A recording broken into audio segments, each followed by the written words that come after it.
So someone might come with, say, eczema, but the eczema is almost the last thing we need to talk about. We have to talk about how they feel about everything.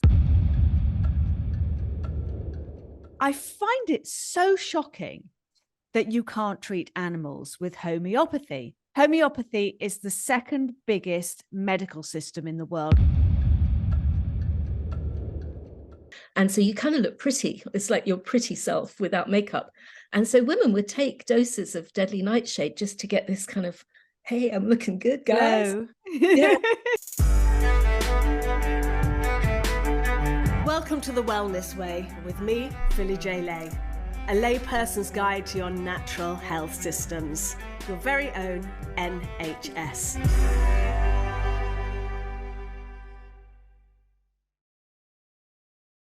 Hello, lovely people, and welcome to another fantastic episode of The Wellness Way today. I have got a woman that I'm so grateful to. She reached out to me when my little dog, Rupert Bear, was ill. She is a homeopath, a classical homeopath. And she reached out to me to say, what can I do to help? Now, Rupert was too far gone when I posted on Instagram, which she saw. But this woman was so incredibly kind and so incredibly giving. I find it so shocking that you can't treat animals with homeopathy. Homeopathy is the second biggest medical system in the world. Over 200,000 people use it on a daily basis. It's still the main form of medicine in the Far East and India. And it's truly remarkable. So without further ado, I'm going to bring the beautiful Marie on and let's talk homeopathy. We've got so much to get through, my lovely. So Hi, yes. Well, my name's Marie Mcloughlin and I'm 61 years old and I've been a homeopath for, I think, over 25 years. And I love it. I just love my work. And I think I began the journey when I was about 21 and I had just crippling panic attacks where I couldn't sleep until it was dawn. I would wait until the sun came up and then I could let go and sleep. I was just not functioning at all for about 9 months. And my mum was living in England at the time. And I remember walking through Wimbledon and she came around the corner and I just said, oh, Mum, I'm so sick. I'm so sick. And she looked at me, opened her handbag and gave me a novena, a prayer book. She's an Irish Catholic lady. So I knew I was on my own. Like there was nothing that was going to come to rescue me. And so I went to a health food shop and they had this kind of Rolodeck of remedies. And the first one, I think, was aconite. So I bought it and I went home, took it, and my 9 months of sheer hell ended that day. It was amazing. And I just thought, bloody hell, Mum's been on my God, her whole life. Is an amazing story that something can end. 9 months of hell can end that quickly. And I just, for any of our audience that don't know about homeopathy, we're going to talk about it. But the fact that you could walk into a health food shop and they have a little Rolex there, and I know my local health food shop, I can go in there and I can just tell them my symptoms and they know. They're not homeopaths, but they've got the books there. They can look it up. You can phone Helios, which I do on a regular basis, and they've got amazing people on the phone lines. And you tell them your symptoms and they can prescribe. So you trained as a homeopath and you've been a homeopath for 25 years. And I just want you to explain to our audience what exactly it is. It's like for like, that you're treating the whole person, not a symptom. That is I think the really key thing to homeopathy. So someone might come with, say, eczema, but the eczema is almost the last thing we need to talk about. We have to talk about how they feel about everything. So someone with eczema might feel very vulnerable and ugly and disgusting. I'm just suggesting that, some people might feel that. I'm not saying everyone with eczema feels like that. That would just be awful. But, I'm just presenting a type of case. And so I would need to explore all of those feelings. And then all of their modalities, like when they like to sleep, when they wake up, what they're like when they wake up, what they eat, what they can't stand, who they can't stand, all their relationships. It's so in depth. It's you have to examine every part of a person and even their dreams. And my favorite part is the mental and emotional side of things, because that seems to be where everything begins. The spark of illness starts within.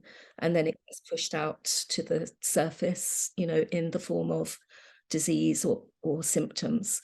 So it's really interesting. I feel like Miss Marple. I'm just there kind of getting all the different stories that they tell me, and just trying to find a way to coalesce everything to make a story that fits a remedy picture. So when you read remedy pictures, they're almost like when you read your star sign. It's like you kind of say, for example, the remedy Thuya, which I was learning at college, and I was sitting in the front row learning this remedy, which is made from a pine tree, and I was thinking, oh my God, that's me. And I was kind of going redder and redder because it's kind of awful. They've got some really crappy bits about them, which all people do.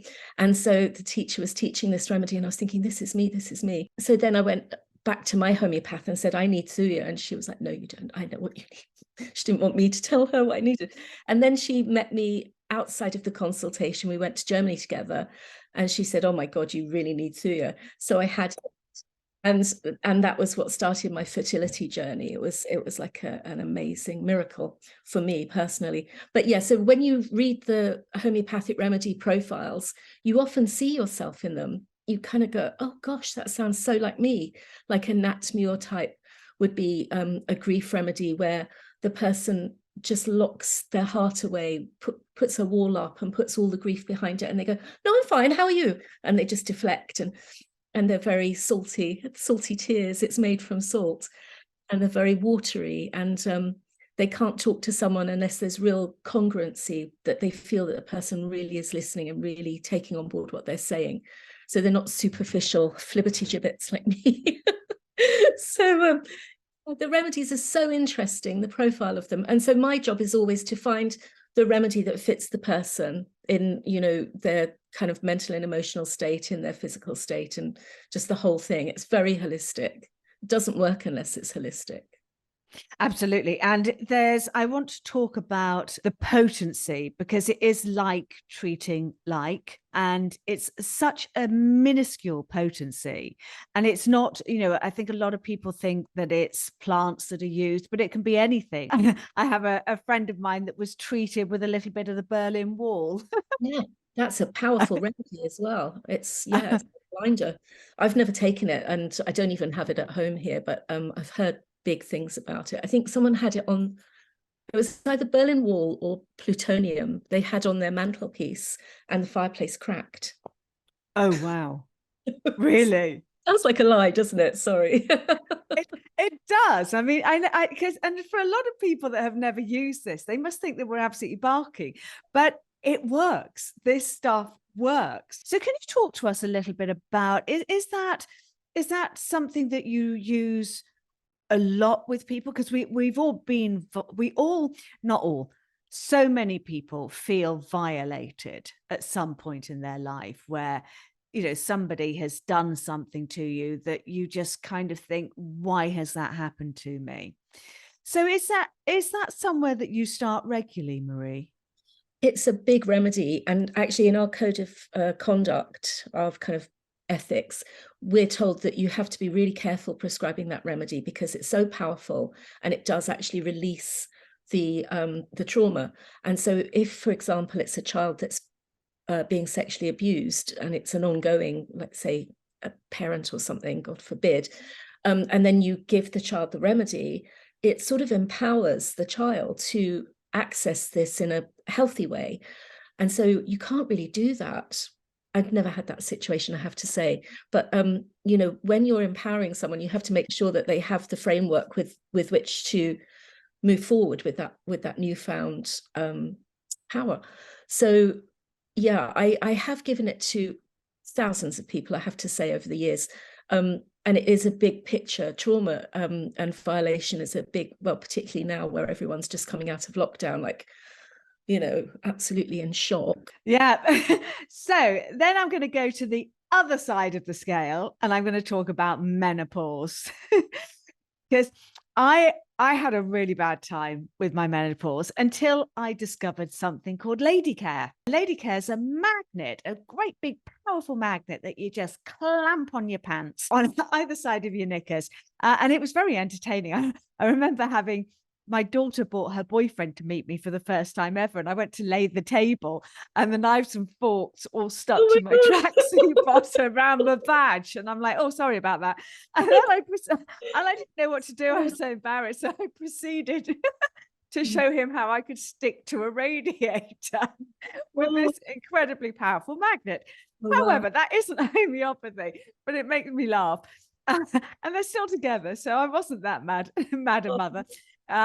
Anyway, there are so many things and remedies that you can give for menopause, and again, there are so many different symptoms, and you're not looking at the whole kind of, this isn't like Western medicine where you say this is your menopause medicine. You're looking at all the different symptoms of medicine, of menopause. So can you just run us through some of those symptoms, like hot flushes? Take us through the gamut and what you give for them.